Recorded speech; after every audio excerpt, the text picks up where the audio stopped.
Muy bien, hermanos. La semana pasada comenzamos un tema que titulamos ¿Cómo vencer al pecado? Y vimos de las 4 áreas donde podemos entender cómo vencer al pecado, vimos las primeras 2. Y hoy vamos a ver las otras 2. Sin embargo, para ser justos con lo que no pudieron estar el miércoles pasado, permítanme hacer un pequeño repaso de lo más concreto acerca de lo que nos dice la palabra. La pregunta es, ¿cómo vencer al pecado? Y parto con 1 de Juan 1:8, que nos dice, si decimos que no tenemos pecado, nos engañamos a nosotros mismos, porque la verdad no está en nosotros. Y eso quiere decir que todos somos una manga de pecadores, ¿verdad? Y ninguno aquí podría levantar su rostro con honradez y decir, yo no he pecado, o he pecado muy poquito, o he pecado a medias. Por eso Juan, por supuesto, inspirado por el Espíritu Santo, dice, si decimos que no tenemos pecado, nos engañamos a nosotros mismos y la verdad, por supuesto, no está en nosotros. El primer recurso que vimos la semana pasada, que la Biblia menciona para ayudarnos a vencer el pecado, es el Espíritu Santo. ¿Cuántos creen en el Espíritu Santo aquí? El Espíritu Santo es una de las 3 personas de la Trinidad. Es un ser con personalidad, con nombre, con características, con una tarea fundamental dentro de la vida del cristiano.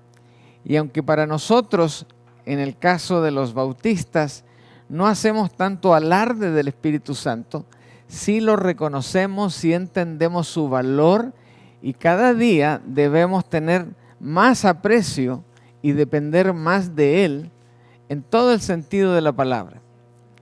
Es cierto que cuando cantamos bonito, disfrutamos la alabanza al Señor, estoy seguro que el Señor se goza con nosotros, pero no cantamos 1 hora ni 2 horas seguidas, como algunos grupos lo hacen. Y si ellos quieren hacerlo, Dios los llene de bendición. Ahora, en algunas oportunidades nosotros también cantamos largo y tendido, pero cuando estamos en un retiro, en un campamento. Así que el Espíritu Santo debe ser fundamental en nuestra vida. No olviden, jamás olviden esto. El que redarguye nuestros corazones es el Espíritu Santo. No es nuestra memoria de la palabra, como algunos piensan, que porque se saben muchos versículos, algunos dicen, no, pues yo estoy más cerca del Señor. No, el que nos hace estar cerca del Señor es el Espíritu Santo, porque agarra ese versículo y nos lo rebana por la cabeza y nos dice, ¿lo estás haciendo o no lo estás haciendo? ¿Estás practicando o no estás practicando? ¿Estás viviendo o no estás viviendo ese principio? Y Él es el que nos aprieta la clavija. También es el que llena de gozo nuestro corazón cuando está triste. También nos pone en su lugar cuando andamos exagerando. El Espíritu Santo es aquel que lleva la armonía del Señor a nuestra vida y nosotros podemos fluir en la alabanza al Señor. Si no fuera por el Espíritu Santo, estaríamos como una roca de hielo. Sí, nos derretimos y nos desaparecimos, pero no perseveramos en la comunión con el Señor. Ahora, hay un versículo que me parecía uno de los mejores para destacar esto que acabo de decir. Digan pues, vivan según el Espíritu y no satisfagan los deseos de la carne, porque el deseo de la carne se opone al Espíritu y el del Espíritu se opone a la carne. Y estos se oponen entre sí para que ustedes no hagan lo que quisieran hacer. Ahora, Fíjense bien que aquí no estamos hablando de bistec, no estamos hablando de un T-bone steak. Cuando hablamos de la carne, estamos hablando de nuestra humanidad pecaminosa que nos orienta y nos tienta a hacer exactamente lo contrario que Dios anhela. Hablábamos de concupiscencia, tentaciones y tanta cosa la semana pasada. Bueno, el deseo ese de la carne se opone al espíritu. Entonces, si se opone al espíritu, el espíritu se opone a la carne y el Espíritu Santo tiene la capacidad, la fuerza para anular ese pensamiento carnal en nuestra vida y acercarnos de nuevo a Dios. ¿Nunca les ha pasado que de repente han tenido que hacer un uso del Espíritu Santo más allá de lo que regularmente uno hace para no caer en tentación?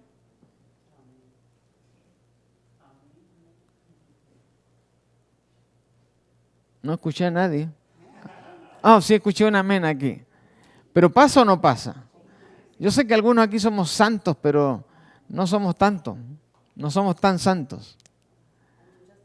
Hay muchas tentaciones, ¿verdad? A veces mirar donde no debemos. A veces recoger algo que no nos pertenece. Otras veces decir una mala razón a alguien que no se lo merece. Y tantas cosas. ¿Y quién es el único que nos puede poner el alto ahí? El Espíritu Santo. Solo Él tiene, fíjese bien, alguien buen intencionado. Nosotros queremos estrangular a alguien, por ejemplo. Y alguien podría acercarse a nosotros para impedir eso. Pero si está lejos, a lo mejor no va a alcanzar. El Espíritu Santo no tiene esa limitación ni de fuerza ni de distancia. Él puede hacerlo en el segundo. Así que vivan según el Espíritu, vivamos, me incluyo, según el Espíritu, y no satisfagamos los deseos de la carne. Amén. Entonces, para vencer la tentación, para vencer el pecado, la primera herramienta que la Biblia nos destaca es el uso del Espíritu Santo. Alguno me dirá por ahí de repente quejándose, dice, pero ¿cómo nosotros vamos a usar al Espíritu Santo? ¿Cómo vamos a usar al Creador, a Dios? A Él le encanta que hagamos eso. Le encanta que dependamos de Él. Así que no olvidemos, número 1, el Espíritu Santo es nuestro mejor recurso en la Escritura para evitar y vencer el pecado. El segundo, la palabra de Dios. Ahora, ¿por qué mencionamos el Espíritu Santo primero que la palabra de Dios cuando para nosotros la Biblia también es tan importante? ¿A alguien se le ocurre una idea? ¿Por qué mencionamos en segundo lugar a la palabra de Dios y no la ponemos primero a ella y después al Espíritu Santo?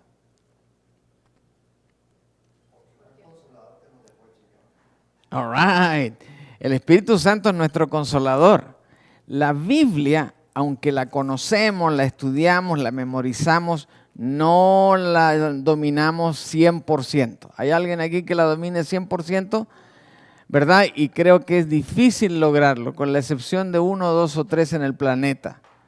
Pero los demás, primero el Espíritu Santo, porque Él nos va a recordar, Él nos va a traer el versículo, Él nos va a decir qué decir. Entonces, number 1. Número 2, la palabra de Dios, la Biblia. Ahora, un versículo que le da un peso tremendo a la palabra para todos nosotros es Efesios 6:17. Cúbranse con el casco de la salvación y esgriman la espada del Espíritu, que es la palabra de Dios. ¿De qué Espíritu? Del Espíritu Santo. ¿Y cuál es la espada del Espíritu Santo? La palabra de Dios. Entonces por eso la mencionamos en segundo lugar y por eso tiene tanto valor. Así que ¿cuál es el segundo recurso que tenemos para nuestra batalla contra el pecado? Es la palabra de Dios. Amén. El tercero, ahora sí que estamos en territorio nuevo. El tercer recurso para nuestra batalla en contra del pecado es la oración. ¿Cómo vencer al pecado? Ese es nuestro tema, ¿verdad? Estamos viendo cómo nos defendemos del pecado. Bueno, recurro al Espíritu Santo, recurro a la palabra del Señor y ahora recurro a la oración.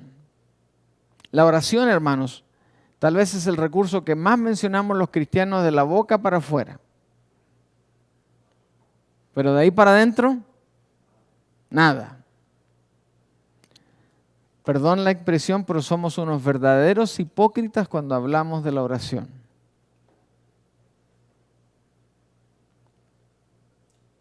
Yo a veces los domingos pregunto, aún en el mensaje lo he preguntado, ¿cuántos oraron esta semana?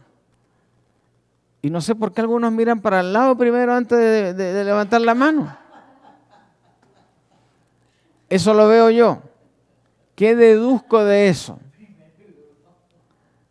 ¿Qué deducimos de una acción así? ¿Ah? Que uno no ha orado, ¿verdad? Ahora, si el otro levantó la mano, pues yo la levanto también, porque pues no voy a quedar mal aquí. ¿Sí o sí? Esa es nuestra humanidad, nuestra carne, aflorando. ¿Verdad? Entonces aquí también hay que ser honestos. Si yo he orado, yo lo sé. Y mi Señor lo sabe. Entonces no tengo para qué andar inventando. Ahora, si no he orado, yo sabré por qué no oré. Y el Señor también lo sabe. Hermanos, fíjense que tenemos reuniones de oración, tiempos de oración, pero no usamos la oración de la misma manera que lo hacía la iglesia primitiva. Fíjense lo que hacía la iglesia primitiva ahí en Hechos 3:1. Un día Pedro y Juan subían juntos al templo. Eran las 3 de la tarde, es decir, el momento de la oración. Ellos subían al templo, no había ninguna otra cosa que hacer más que orar. Y ellos esperaban la hora e iban a orar. Ayer hubo oración en la casa de la hermana Peña. ¿Pero cómo se llega ayer? En auto, caminando, en bicicleta. ¿Caminando? No, está un poquito lejos. Está muy lejos. Claro. Pero lo que quiero decirles es que uno tiene que tomar una decisión. Porque si decimos que estamos haciendo algo pero no lo hacemos, como dijo Santiago, saber hacer lo bueno y no hacer lo que es, eso es pecado. Ahora, déjeme compartir este otro versículo. Hechos 4:31. Cuando terminaron de orar, el lugar donde estaban congregados se sacudió. Y todos fueron llenos del Espíritu Santo y proclamaban la palabra de Dios sin ningún temor. Después de haber hecho, ¿qué cosa? De haber orado. Lo mismo que les dije yo a estos muchachos allá en Las Cruces. Si van con el Espíritu del Señor en el corazón, Él les va a decir lo que hay que hacer.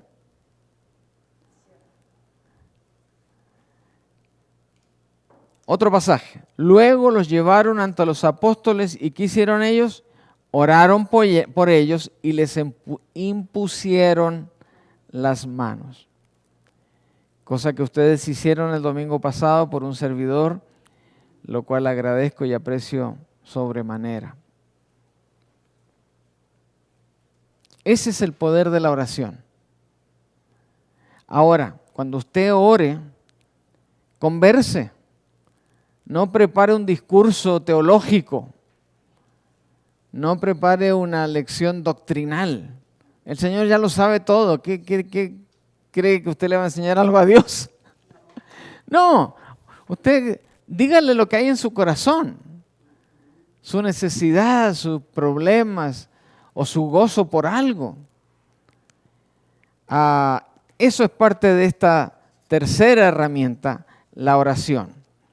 Otro pasaje más. Como ellos servían al Señor y ayunaban siempre, el Espíritu Santo dijo: apártenme a Bernabé y a Saulo, porque los he llamado para un importante trabajo.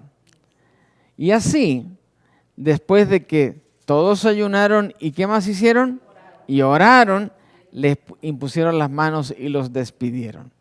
¿Cómo le fue a Bernabé y a Saulo? Les fue bien. Les fue bien. Ahora, que nos vaya bien no quiere decir que nunca hay percances. A veces hay percances, ¿verdad?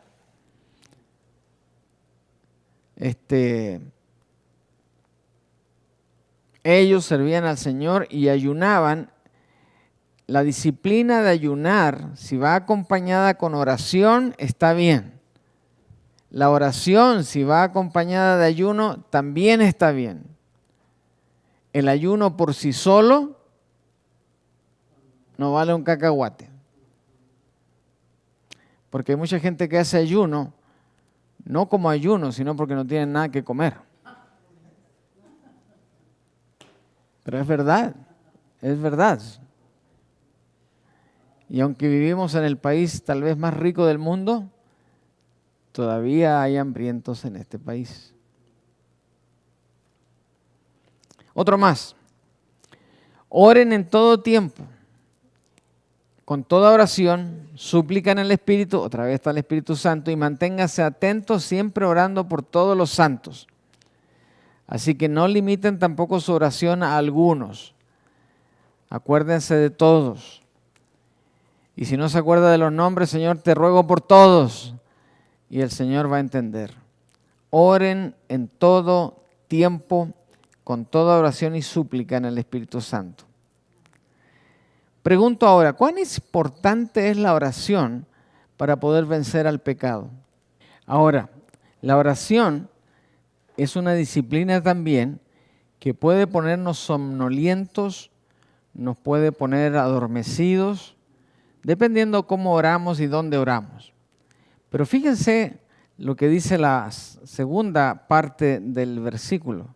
Manténganse, ¿cómo dice? ¿Qué significa eso? Exacto, que estemos truchas, que estemos atentos a lo que está pasando a nuestro alrededor, porque seguramente el Señor nos puede mandar una respuesta por un lugar que ni siquiera imaginábamos.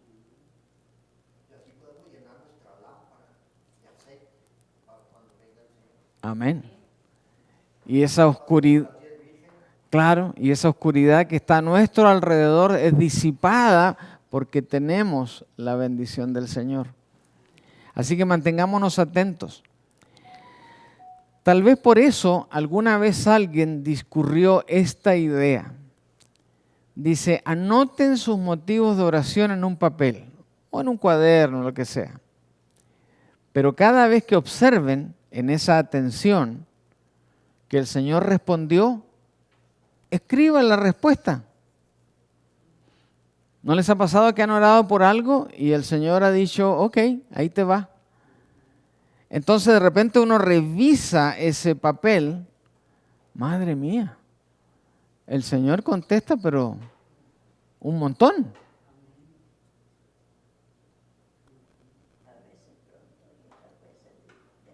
Claro. Y ahí les comparto un pensamiento que está basado en la palabra, no es ningún versículo bíblico, pero está basado en la palabra que dice lo siguiente. Para contestar nuestra oración, el Señor se toma su tiempo, pero nunca llega tarde. ¿Qué les parece? La vamos a poner en el boletín para el domingo, para que se acuerden. Para contestar nuestra oración, el Señor a veces contesta a los 30 segundos. Otras veces se demora 30 años. Entonces, como resumen, debemos tener esto en el corazón. Velad y orad, ¿para qué? Para que no entréis en tentación. El espíritu de la verdad está dispuesto, pero la carne es débil. Velad y orad. Velad y orad. Eso quiere decir que ¿cuántas veces al día debemos orar? Todo el tiempo. Claro, orar sin cesar. Es el otro versículo, dad gracias a Dios en todo, porque esa es la voluntad. Y así evitamos también entrar en tentación. Nosotros como Pedro queremos hacer lo que es correcto, pero a veces no encontramos la fortaleza. Bueno, y cuando eso no suceda, podemos venir a la palabra y decir, pidan y se les dará, busquen y encontrarán, llamen y se les abrirá. Ahora, si no piden, no se les da, si no llaman, nadie les abrirá la puerta y por supuesto, si no llaman, no van a encontrar a nadie. Así que no estamos diciendo con esto que la oración es mágica. No. Alguna vez también alguien dijo por ahí, en ese grupito, allá en Las Cruces, que algunos pensaban que la oración era magia. No, la oración no es magia. Es una realidad en la intimidad de Dios y nosotros. Y que hay respuestas.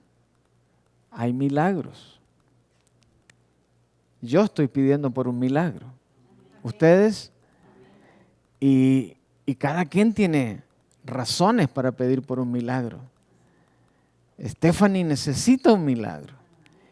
Ya tuvo uno hace un par de semanas, pero necesita otro más para seguir adelante. Hay que seguir orando por esa niña. Pero solamente él es el único que sabe cuándo.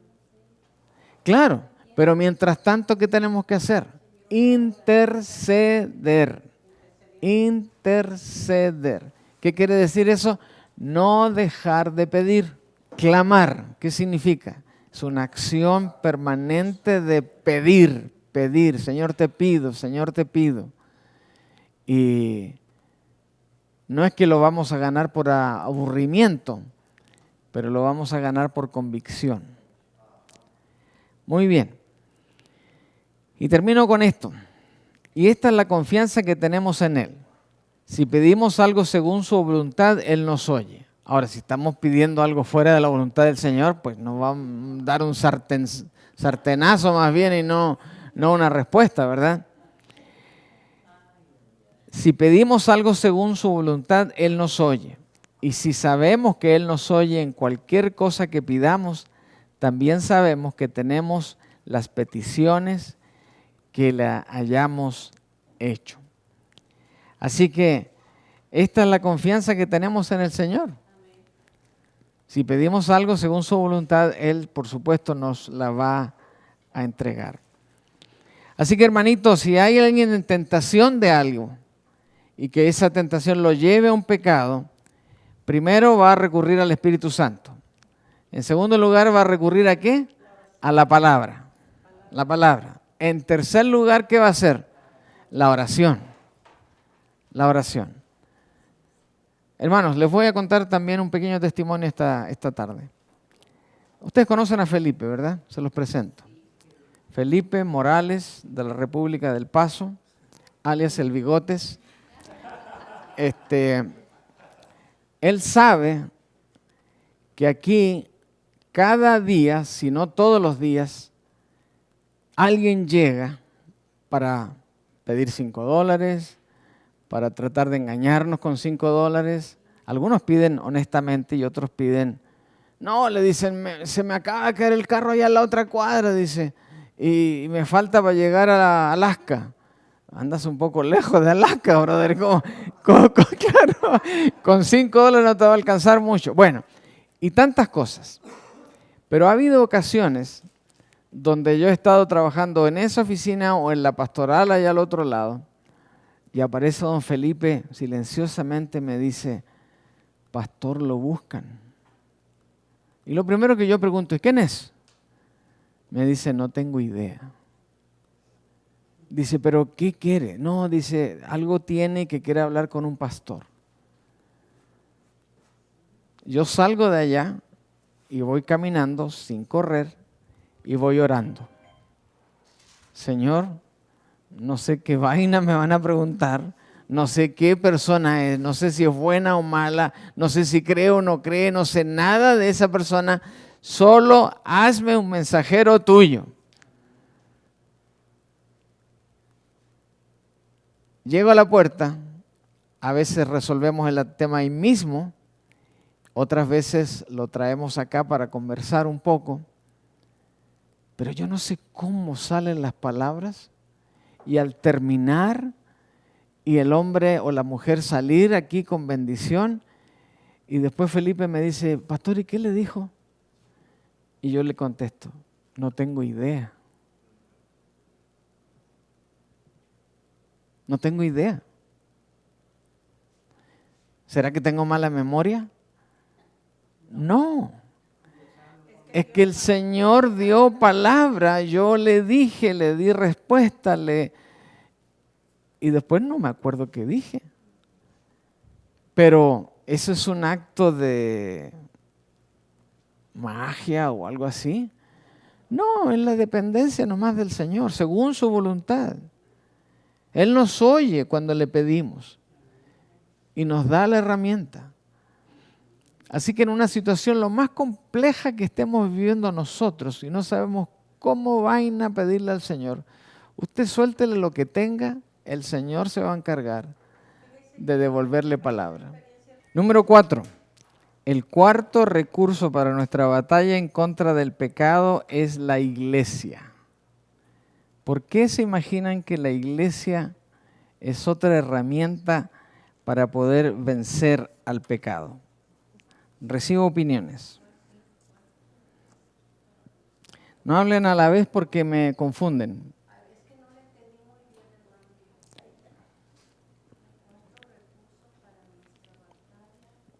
¿Por qué la iglesia es un buen recurso para evitar el pecado? En la unión está la fuerza. ¿Se entiende eso? En la unión está la fuerza.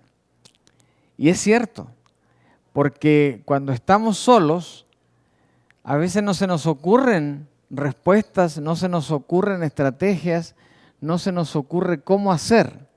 Pero cuando estamos en el grupo de la iglesia, escuchamos el testimonio, escuchamos aquí a nuestra hermana Victoria que nos cuenta su experiencia y puedo hacer algo diferente para provocar lo mismo en esa persona, ¿verdad?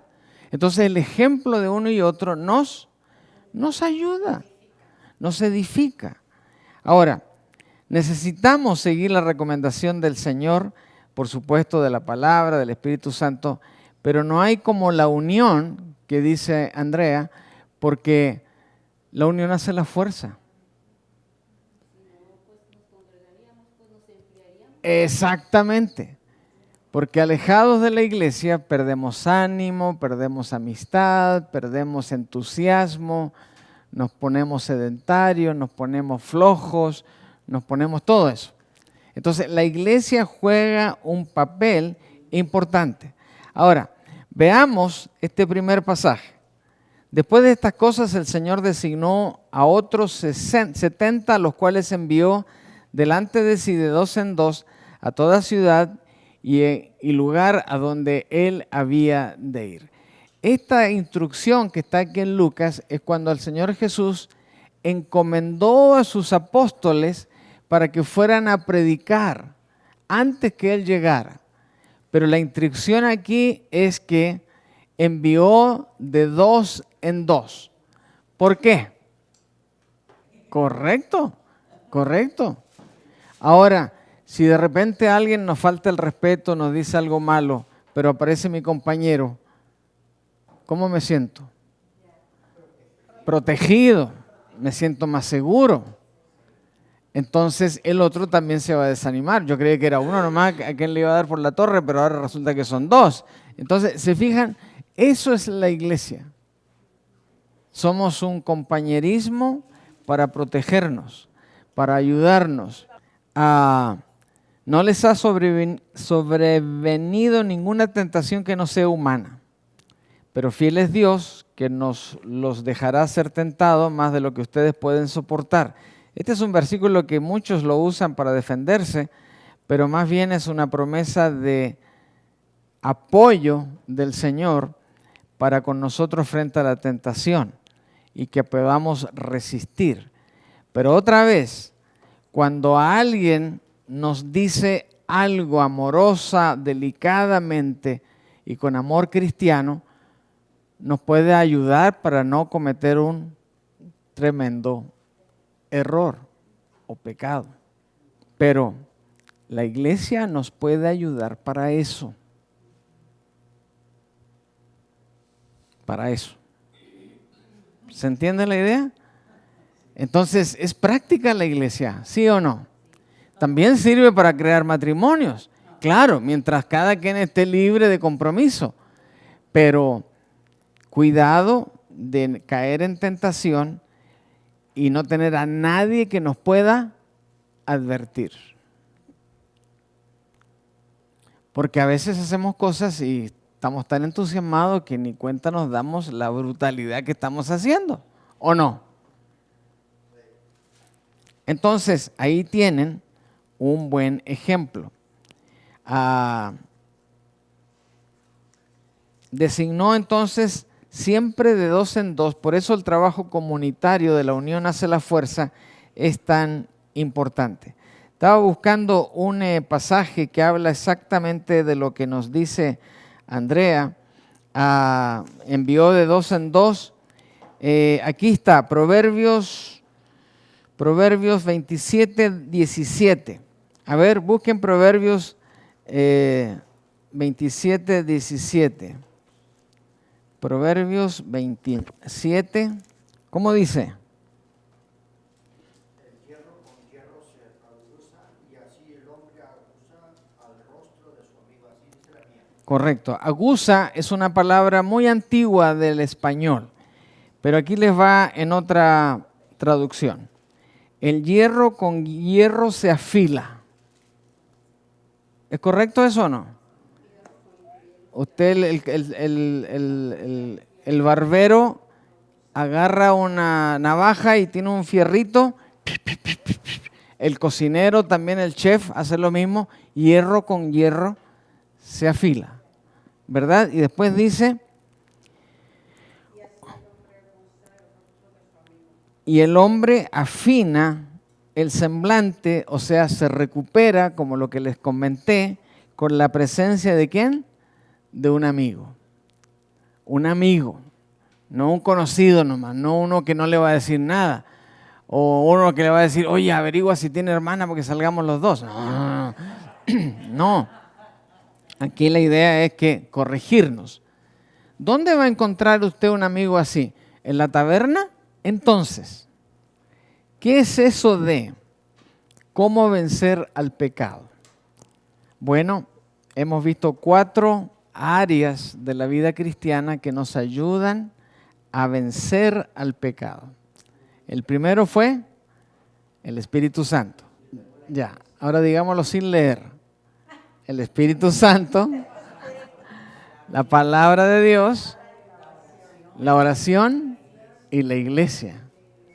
Por eso un cristiano no solo lee la Biblia, viene a la iglesia, viene al templo, porque aquí aprendemos entre todos y nos damos cuenta de que la unión hace la fuerza. Ahora,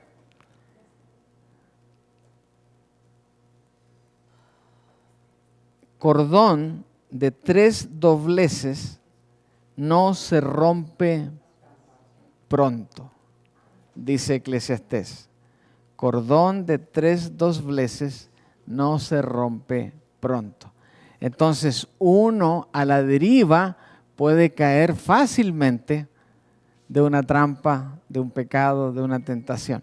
Pero si hay 2 más que están conmigo, me van a apoyar, me van a fortalecer, me van a advertir, me van a sacar del problema.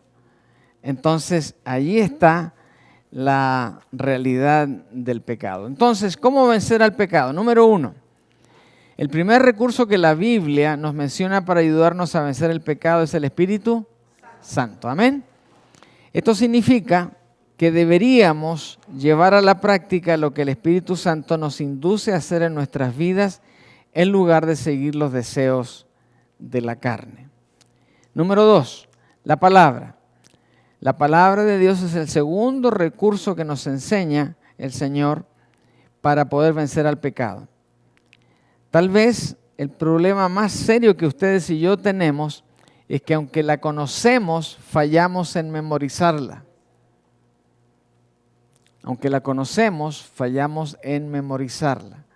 Y para poder decir un versículo sin la Biblia, no hay otra manera más que memorizar.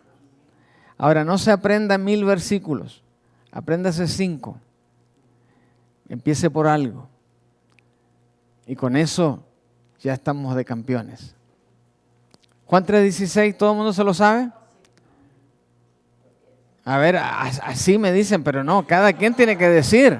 Ese solo versículo les puede servir para predicar, para enseñar o para dar un testimonio. Claro, eso, aunque pareciera solo para los jóvenes, también sirve para los jóvenes mayores.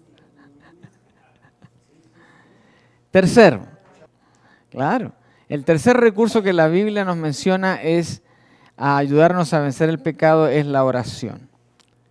La oración es simplemente reconocer nuestra propia limitación para poder resolver asuntos de nuestra vida y el poder inagotable de Dios y volvernos a Él por esa fortaleza para hacer lo que Él quiere que hagamos, no lo que nosotros querramos hacer. Hermanos, el Señor es tan bueno, tan bondadoso, que al final, la mayoría de las veces, nos permite hacer lo que queremos hacer. ¿Sí o no? Pero para ser merecedor de eso, tengamos siempre la actitud de decirle al Señor, primero, Señor, lo que tú quieras que yo haga, eso voy a hacer. Si tengo esa actitud, el Señor después me va a premiar con lo que Él quiera, aún con aquello disparatado que yo le he pedido. Así que la oración, hermanos. Y el cuarto es, bueno, eso ya lo dijimos, el cuarto es este. El cuarto recurso que la Biblia nos enseña es, para vencer el pecado, es la iglesia. Jesús nos manda a no dejar de congregarnos como algunos tienen por. Así que, hermanos, no piensen que para vencer al pecado hay que hacer mandas, no sirven. Tampoco quiere decir hacer obras, tampoco sirven. Tampoco sirve creernos que por nosotros mismos podemos resolver los problemas, porque tampoco es verdad. Para vencer al pecado, busquemos al Espíritu Santo, su palabra, su iglesia. No dejemos de congregarnos y tendremos la bendición del Señor. Amén. Entonces, no se trata de un versículo, no se trata de una ley, no se trata de una declaración, se trata de 4 conceptos. Si yo estoy aferrado al Espíritu Santo, estoy bien. Si estoy aferrado a la palabra del Señor, estoy bien. Si estoy aferrado y creo firmemente en el poder de la oración, estoy bien. Y por supuesto, nunca cambiaré un partido de los Cowboys por venir a la iglesia. Hermano Palomino, ¿nos puede despedir con una palabra de oración? Oremos. Amantísimo y Padre, gracias, Señor, por esta lección que tú nos has dado hoy, Padre. Que la pongas por obra, Padre. Que tú seas, Señor, y que la unción de tu Espíritu Santo sea nuestro guía día a día, Padre. No nomás en este culto, sino en todo, Señor. Amén. Padre, que la unción de tu Espíritu Santo more en nosotros, Padre. Y te damos gracias por este siervo, Señor, y por su esposa y sus hijos. Dios te pide una gran bendición para cada uno que nos hemos presentado aquí delante de ti, Señor, y te pedimos, Señor, que nos despidas de tu paz unos de los otros más. Nunca tu presencia, Señor, y que tus ángeles acampen alrededor de nosotros, Señor, que nos lleven con bien a nuestros hogares. Todo esto te lo agradezco en el nombre de tu Espíritu Santo. Amén. Amén, amén. Dios les bendiga, hermanos, y nos vemos mañana las mujeres, el domingo la iglesia.